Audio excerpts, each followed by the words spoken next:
Becoming a fat-adapted runner sounds ideal, but peer-reviewed data reveals a hidden tax, an 8% increase in oxygen cost that sabotages race day performance. The marketing promise of the low-carb, high-fat diet is seductive. Tap into nearly infinite body fat reserves and become bomb-proof.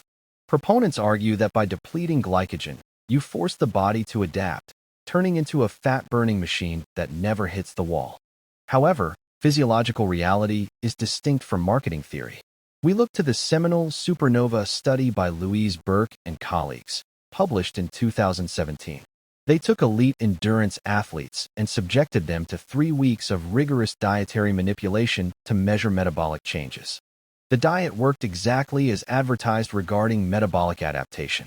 The LCHF group shattered previous records for fat oxidation, peaking at nearly 1.5 grams of fat burned per minute. They successfully rewired their metabolism to rely almost exclusively on lipids. But this metabolic rewire came with a critical performance penalty.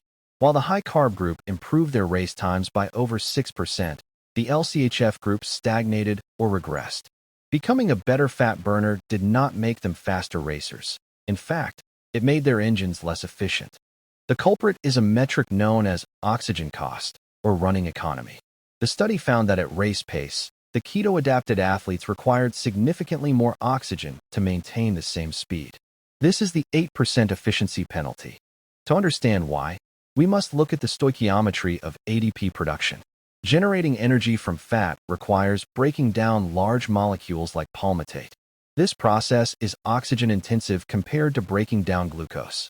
Here is the chemical reality. When oxidizing glucose, you get a high yield of ATP per molecule of oxygen consumed. When oxidizing fat, that ratio drops. You are essentially switching your body from high-octane fuel to a fuel that runs lean but dirty. This means that if your VO2 max, your oxygen intake ceiling, is fixed, burning fat lowers your ceiling for power output.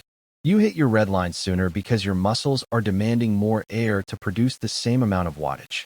For an ultra-runner moving at zone 1 intensities where oxygen supply isn't limited, this penalty is negligible.